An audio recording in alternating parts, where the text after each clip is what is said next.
जय जिनेन्द्र। जीवमजीवं दवं जीर्णवरवसहेण जीर्णलीदिष्ठं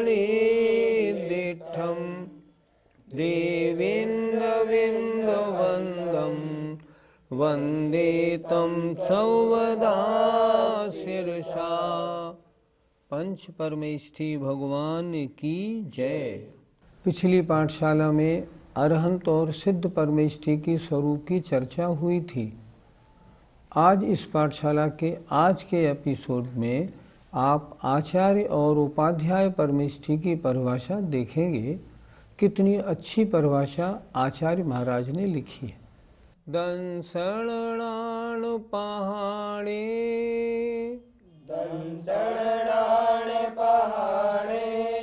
वीर्य चारित्वर्तवाया रे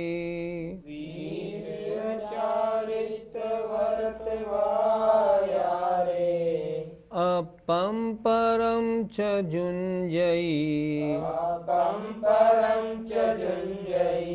सोआयर्यो मुनिझेयो।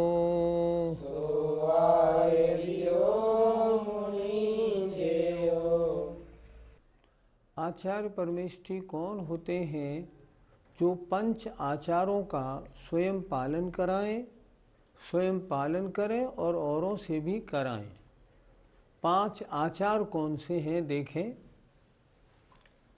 दर्शनाचार और ज्ञानाचार इनकी प्रधानता में, अर्थात मुख्य दो हैं, दर्शनाचार दंशन और लाण माने ज्ञानाचार, और वीर्य वीर्याचार, चारित्राचार और वर माने श्रेष्ठ तपाचार में, तवायारे तपाचार में, अर्थात पंच आचारों में। फिर एक बार देखें। दर्शनाचार, लाण ज्ञानाचार इनकी प्रधानता सहित वीर्याचार, चारित्राचार और वर माने श्रेष्ठ तपाचार में, अर्थात पंच आचारों के पालन में, अपम स्वयं अपने को, च और परम माने अन्य और साधुओं को, जुंजई जो लगाते हैं। जो पांच आचारों का पालन स्वयं भी करते हैं, औरों से भी कराते हैं। सो आयर्यो मुनि, सो मुनि वे मुनि महाराज आचार्य परमेष्ठी हैं, उनका ध्यान करो। आचार्य परमेष्ठी कैसे हैं, उनका स्वरूप क्या है? जो पंचाचार का स्वयं पालन करते हैं और औरों से भी कराते हैं, उन्हें कहते हैं आचार्य परमेष्ठी। देखें। दर्शनाचार, लाण ज्ञानाचार इन दोनों की प्रधानता सहित जो वीर्याचार, चारित्राचार और श्रेष्ठ तपाचार में अपम अपने को स्वयं को, च माने और, परम माने अन्य साधुओं को जो लगाते हैं, सो आयर्यो वे आचार्य परमेष्ठी हैं। मुनि इनका ध्यान करो, अर्थात ध्यान की सिद्धि के लिए हे मुनि महाराज इनका ध्यान करो। या ऐसे मुनि महाराज आचार्य परमेष्ठी होते हैं, इनका ध्यान करना चाहिए। गुरुजी, पांच आचारों की क्या परिभाषा है? पहला आचार दर्शनाचार्य, अर्थात सम्यक दर्शन के पालन में स्वयं भी लगे रहना, सम्यक दर्शन में कोई दोष न लगने देना, 8 अंगों का पालन अच्छी प्रकार हो, इस तरह निरंतर अपने सम्यक दर्शन में रुचिवंत लगे रहने का नाम दर्शनाचार्य है। ज्ञान की आराधना करना, निरंतर उसमें लगे रहना, कोई व्यवधान नहीं आने देना, जो सम्यक ज्ञान के 8 अंग हैं, उनका पालन करना, ये ज्ञानाचार है। तरह तरह की तपस्या करके, तपों को धारण करके अपनी शक्ति को प्रकट करना, ये वीर्याचार है। मुनि के योग्य चारित्र के पालन में निरंतर लगे रहना, उसमें कोई दोष नहीं आने देना, चारित्र को निरंतर बढ़ाने की भावना रखना चारित्राचार है। और प्रायश्चित, विनय, वैयावृत्ति आदि तपों में निरंतर लगे रहना, तपों को और बढ़ाते रहना, तपों को निर्दोष रीति से पालन करना, ये तपाचार है। इस तरह 5 प्रकार के आचार हैं। आचार्य लोग इन 5 आचारों का बहुत ध्यान रखते हैं। गुरुजी, 5 आचारों में स्वयं को कैसे लगाएं और दूसरों को कैसे लगाते हैं? स्वयं को लगाने का मतलब होता है 5 आचारों का सावधानी पूर्वक निर्दोष तरीके से इन आचारों का पालन करना। और अन्य को लगाने का मतलब होता है अन्य जो शिष्य वर्ग है उनको दीक्षा देना, शिक्षा देना, उनके द्वारा अगर कभी कोई दोष वगैरह हो जाए तो प्रायश्चित आदि देकर उनकी शुद्धि करना, ये सारे कार्य आचार्य परमेष्ठी महाराज के होते हैं। इनमें इस तरह वे स्वयं मुनि धर्म में लगे रहते हैं और अन्य को भी लगाते हैं। आचार्य परमेष्ठी के कितने मूल गुण होते हैं? शास्त्रों में आचार्य परमेष्ठी के 36 मूल गुण बताए हैं।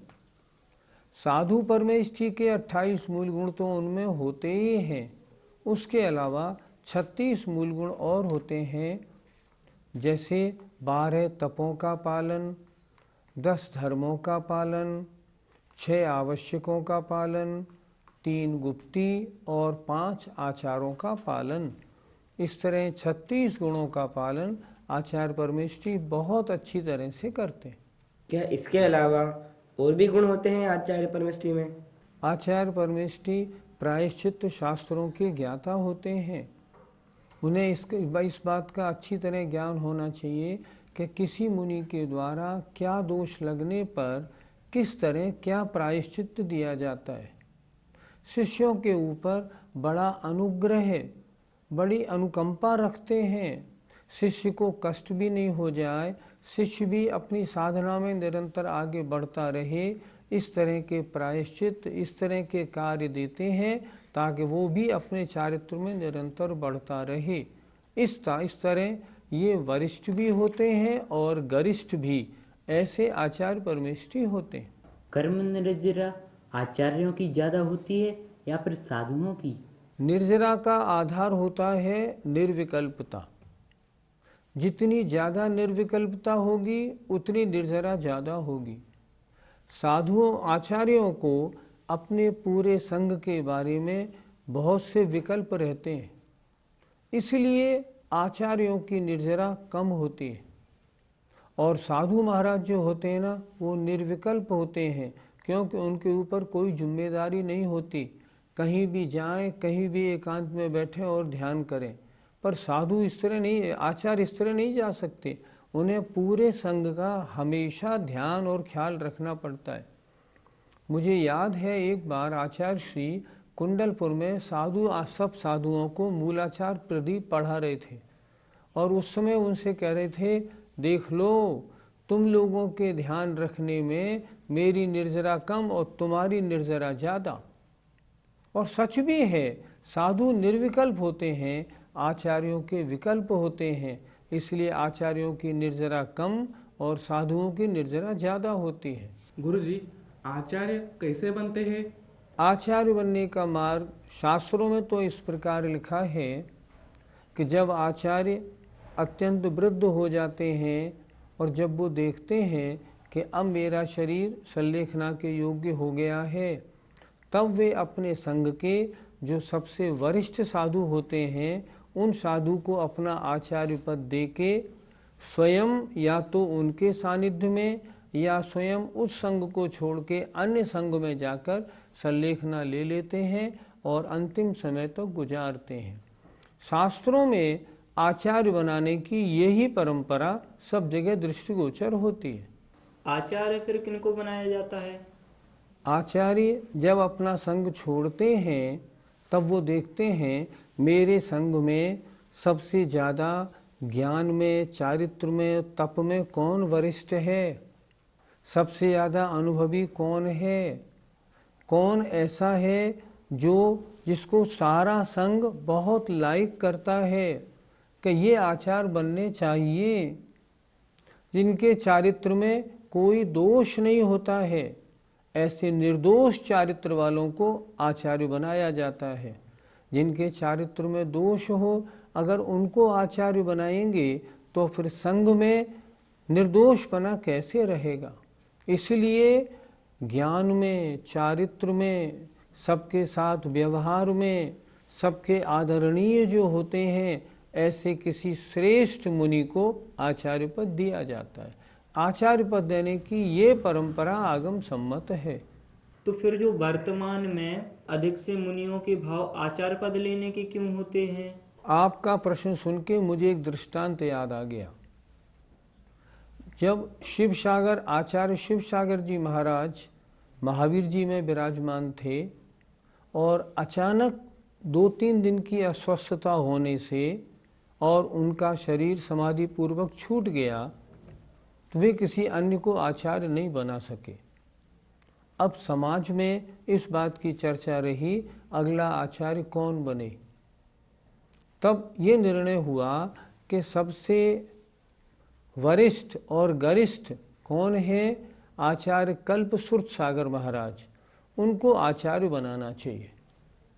समाज के वरिष्ठ लोग उनके पास पहुँचे, निवेदन किया चरणों में, गुरुदेव आप आचार्य पद ग्रहण स्वीकार करें। सुरसागर महाराज शास्त्रों की ज्ञाता थे। उन्होंने कहा मुझे आचार्य नहीं बनना, मैं अपनी निर्जरा क्यों घटाऊं। तो महाराज फिर कौन बने? बोले मुझसे बड़े तो आचार्य धर्म, मुझसे बड़े तो ये मुनि धर्मसागर जी हैं, धर्मसागर जी को आचार्य बना दो। सब लोग जो समाज के थे धर्मसागर जी के पास पहुँचे, महाराज आप आचार्य पद स्वीकार करें। उन्होंने कहा मैं क्यों बनूं, सुरसागर जी को बनाओ, सबसे पुराने वो हैं। उन्होंने कहा महाराज वो नहीं बनना चाह रहे। बोले नहीं नहीं मैं नहीं बनूंगा, मैं आचार्य क्यों बनूं, उन्हीं को बनाओ। उन्होंने भी इनकार कर दिया। पहले तो साधना ऐसे होती थी साधुओं की, अब क्या करें।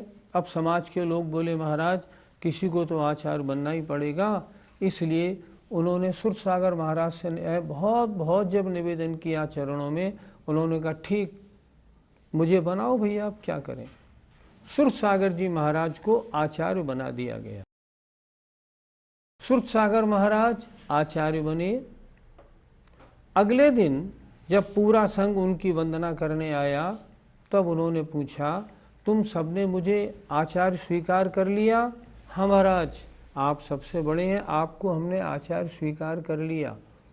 अब मेरी आज्ञा मानोगे? मानूंगा। ठीक है, तो मैं धर्मसागर जी को ये आज्ञा देता हूँ कि वो आचार्य पद ग्रहण करें और मुझे मुनि बनने दें।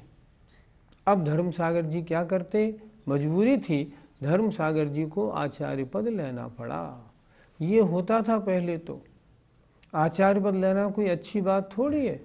पहले कितने कम आचार्य थे, आज कितने आचार्य दिखाई पड़ते हैं। आगम के अनुसार इसकी उचितता कम दिखाई देती है। आचार्य परमेष्ठी की परिभाषा के बाद अब ग्रंथकार उपाध्याय परमेष्ठी का स्वरूप बता रहे हैं। जोरयण तयजुतो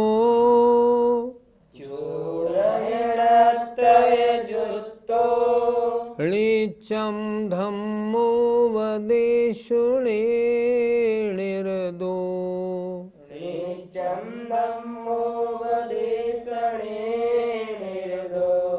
सो बुझाओ अप्पा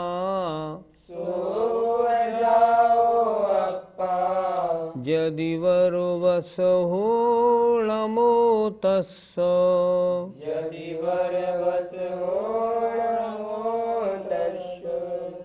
जो मुनिराज रयणत्रय जुतो रत्नत्रय से युक्त हैं। सम्यक दर्शन, सम्यक ज्ञान, सम्यक चारित्र रूप रत्नत्रय से सहित हैं। और नित्यम, नित्यम माने हमेशा धर्म के उपदेश में लगे रहते हैं, जिनका मुख्य काम पढ़ने और पढ़ाने का होता है। सो उबझाओ अप्पा, वह उपाध्याय आत्मा है। वह आत्मा उपाध्याय परमेष्टि है। कैसे होते हैं? यदिवर वसुहो, यतियों में श्रेष्ठ और उनमें प्रधान ऐसे होते हैं, उनको मैं नमस्कार करता हूँ। फिर एक बार देखें, जो रत्नत्रय से सहित होते हैं, नित्यम माने निरंतर हमेशा धर्म के उपदेश में लगे रहते हैं।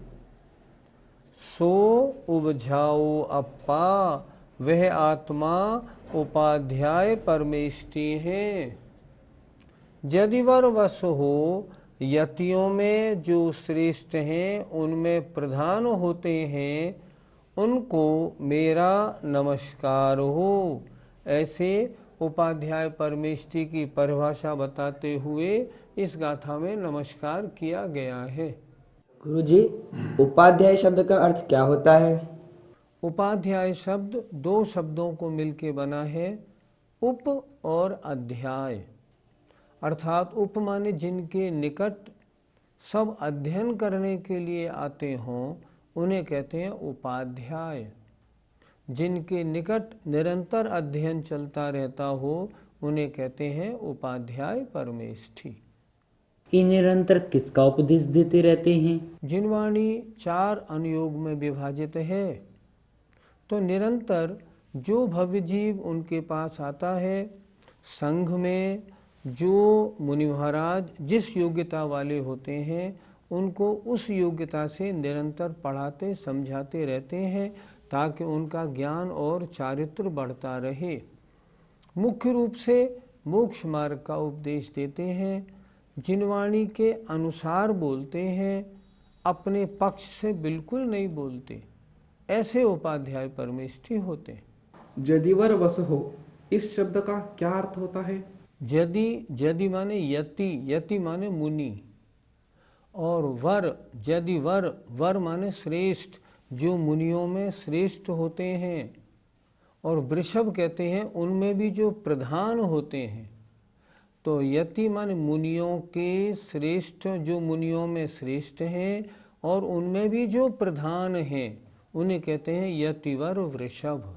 गुरुजी, उपाध्याय परमेष्ठि के कितने मूल गुण होते हैं? उपाध्याय परमेष्ठि के 25 मूल गुण शास्त्रों में बताए हैं। अर्थात उपाध्याय परमेष्ठि 11 अंग और 14 पूर्व के ज्ञाता होते हैं। तो ज्ञान होने के कारण इनके 25 मूल गुण बताए गए। गुरुजी, वर्तमान में ना तो अंग हैं और ना ही पूर्व, तो उपाध्याय परमेष्ठि का पद किसे दिया जाएगा? वह कौन बनेंगे? उपाध्याय परमेष्ठि के ये 25 मूल गुण उत्कृष्टता की अपेक्षा है। अर्थात श्रेष्ठ उपाध्याय कौन? जो अंग पूर्व के ज्ञाता हों। उपाध्याय परमेष्ठि की ये भी परिभाषा शास्त्रों में लिखी मिलती है। किसी को अगर देखना हो तो जैनिन सिद्धांत कोश में भाग 1 में उपाध्याय परमेष्ठि की परिभाषा देख लें। उसमें लिखा है, जिन मुनि महाराज को आचार्य देव समस्त संघ को पढ़ाने का काम सौंपते हैं, उन्हें उपाध्याय परमेष्ठि कहते हैं। आचार्य परमेष्ठि ने देखा इन मुनि महाराज का ज्ञान बहुत अच्छा है। उन्होंने कहा, ठीक, मैं तुम्हें आज से उपाध्याय बनाता हूँ, तुम सारे संघ को पढ़ाया करो। तो जिनको सारे संघ का पढ़ाने का काम सौंपा जाता है, वे उपाध्याय परमेष्ठि कहलाते हैं। और ऐसा उपाध्याय पद देना भी आगम सम्मत है। तो फिर गुरुजी, आचार्य और उपाध्याय में क्या अंतर रहा? क्यों? अंतर तो बहुत है। देखो, किसी को दीक्षा देनी है तो दीक्षा देने का काम आचार्य का है या उपाध्याय का? आचार्य परमेष्ठी का। संघ में किसी को कोई दोष लगा है मान लो, तो उसका प्रायश्चित्त देने का काम किसका है? आचार्य परमेष्ठी का। प्रवचन करने का काम और पढ़ाने का काम आचार्य का और उपाध्याय का दोनों का है। क्लास लगाने का काम उपाध्याय का है, सामूहिक पढ़ाने का काम आचार्य का है। पर दीक्षा देना, प्रायश्चित्त देने का काम सिर्फ आचार्य करते हैं, उपाध्याय परमेष्ठी नहीं करते। इसलिए इन दोनों में बहुत अंतर है। गुरुजी, क्या वर्तमान में अंग पूर्व का ज्ञान हो सकता है? पंचम काल के पहले 200-400 वर्षों तक अंग पूर्वों का ज्ञान था। वर्तमान में न अंग पूर्व हैं, न अंग पूर्व के पढ़ाने वाले हैं और उतनी योग्यता वाले पढ़ने वाले भी नहीं। वर्तमान में एक भी अंग या पूर्व उपलब्ध नहीं, इसलिए किसी भी अंग और पूर्व के ज्ञान होने का प्रश्न ही नहीं उठता। हम जितने शास्त्र पढ़ते हैं ये उन अंग पूर्वों का जिनको ज्ञान मुनि महाराजों को, आचार्यों को था, उन्होंने जो अपने शिष्यों को पढ़ाया, उन शिष्यों ने परंपरा में जो शास्त्र रचे, श्री सठखंडागम, कषाय पाहुड़, आचार्य कुंद का साहित्य, तत्वार सूत्र वगैरह, हम केवल उन्हीं को पढ़ सकते हैं, उन्हीं का ज्ञान कर सकते हैं। अंग पूर्व ना तो हैं, न उनका ज्ञान होने की क्षमता है, न कोई पढ़ाने वाला है, इसलिए अंग पूर्व का ज्ञान वर्तमान में संभव नहीं। गुरुजी, हाँ, उपाध्याय परमेष्ठी का ध्यान किस प्रकार करें? इस प्रकार करें कि कोई आचार्य महाराज हैं, उनके सामने शास्त्र रखे हुए हैं, चारों ओर उनके अन्य बहुत से मुनि महाराज और कुछ श्रावक वगैरह बैठे हैं, वे मुनि महाराज पढ़ा रहे हैं, वे उपाध्याय परमेष्ठी पढ़ा रहे हैं, सारे मुनि महाराज उनके द्वारा पढ़ रहे हैं। ऐसा चिंतन करें, ऐसे उपाध्याय परमेष्ठी को हमारा नमस्कार हो। इस तरह उपाध्याय परमेष्ठी का ध्यान बनता है। वर्तमान में उपाध्याय परमेष्ठी की मूर्तियाँ कहाँ कहाँ पाई जाती हैं? हम उनका भी तो ध्यान कर सकते हैं। सबसे प्राचीन उपाध्याय परमेष्ठी की मूर्ति तो देवगढ़ में उपलब्ध होती है। देवगढ़ में एक स्तूप है, उसमें उपाध्याय आचार्य परमेष्ठी की मूर्ति बनी हुई है। आप लोगों ने मुनि प्रमाण सागर जी महाराज की पुस्तक देखी होगी, जैन तत्व विद्या। जैन तत्व विद्या का जो कवर है उसके ऊपर जो मूर्ति बनी है वो उपाध्याय परमेष्ठी की मूर्ति है। अगर कभी जाने का मौका पड़े तो विदिशा में जो किले का मंदिर है उसमें आप जाएं और वहाँ किले के मंदिर के अंदर एक मूर्ति बनी है, वो उपाध्याय परमेष्ठी की मूर्ति है। बुंदेलखंड में एक परंपरा और है, बुंदेलखंड में एक मूर्तियाँ ऐसी होती हैं, नीचे यो ऊपर आया एक पाइप और उसके ऊपर एक गोल, उस गोल में 9 मूर्तियाँ बनी होती हैं, 8 और एक बीच में। उनमें भी 5 परमेष्ठी और जो जिनवाणी, जिन धर्म, जिन चैत्य, चैत्यालय 9 बने होते हैं। उनमें भी उपाध्याय परमेष्ठी आगे शास्त्र रखते हुए पढ़ाते हुए देखे जाते हैं। वर्तमान में अभी मैं विदिशा गया तो वहाँ के एक जिनालय में उपाध्याय परमेष्ठी की पढ़ाते हुए सफ़ेद मूर्ति भी देखने को मिली। तो वर्तमान में तो उपाध्याय परमेष्ठी की मूर्तियाँ दृष्टिगोचर होती हैं। एक सज्जन ने इतना बड़ा एक कागज़ भी सबको बांटा है कि जब पंच परमेष्ठी का ध्यान करो तो इस कागज़ को सामने रखो, उसमें उपाध्याय परमेष्ठी शास्त्र पढ़ते हुए और सारे शिष्य शास्त्र पढ़ते हुए, उपाध्याय परमेष्ठी पढ़ाते हुए स्पष्ट दिखाई पड़ते हैं। इस तरह उपाध्याय परमेष्ठी का चिंतन, ध्यान, जाप हम कर सकते हैं। कितनी सुंदर पंच परमेष्ठी के स्वरूप का वर्णन इस द्रव्य संग्रह में चल रहा है। जो मुनि हैं, ज्ञानी हैं, आचार्य ने जिनको सब संघ के पढ़ाने का काम सौंप दिया है, नित्यम धम्मोपदेशने निर्दो, जो निरंतर धर्म के उपदेश में लगे रहते हैं, स्वयं भी पढ़ते हैं, औरों को पढ़ाते हैं, ऐसे उपाध्याय परमेष्ठी होते हैं। जब हम बोले ना रमो उपाध्यायाणम, तो उपाध्याय परमेष्ठी की देवगढ़ की वो मूर्ति हमारे सामने आ जानी चाहिए। हम कहें इनको नमस्कार हो, बड़े भक्तिभाव से उनकी हम वंदना करें। ऐसा करने से हमारा मन लगता है। पंच परमेष्ठी में जिस परमेष्ठी का आप मंत्र बोलें नमो अरिहंताणम, तो अरहंत परमेष्ठी का चिंतन आना चाहिए।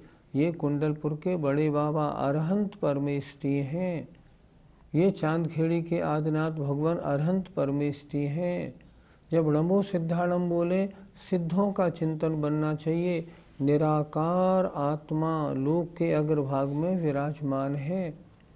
आचार्य परमेष्ठी का चिंतन आए, आचार्य विद्यासागर जी महाराज ससंग विराजमान हैं। ऐसा चिंतन मन में लाने से मन में स्थिरता आती है। उपाध्याय परमेष्ठी जैसी मूर्ति देखो, पढ़ने पढ़ाने वाले पढ़ा रहे हैं, उपाध्याय परमेष्ठी सब पढ़ रहे हैं। और साधु परमेष्ठी निर्ग्रंथ साधु ध्यान में लीन हैं। इस प्रकार पंच परमेष्ठी का जो जो पद बोले उस समय उस मूर्ति का ध्यान करें। इष्ट अनिष्ट की तरफ से मोह राग द्वेष को छोड़ें। एकांत में बैठ के अगर हम ध्यान करें तो जाप और ध्यान में हमारा मन लगेगा। मेहनत करनी पड़ेगी, ऐसे नहीं यूं ही मन लग जाए। मन का लगाना सबसे कड़ा काम है। ध्यान सबसे कड़ा माना जाता है, लेकिन सबसे महान भी ध्यान है। सबसे ज़्यादा निर्जरा ध्यान से होती है, इसलिए निरंतर ध्यान का अभ्यास करना चाहिए। जय जिनेंद्र।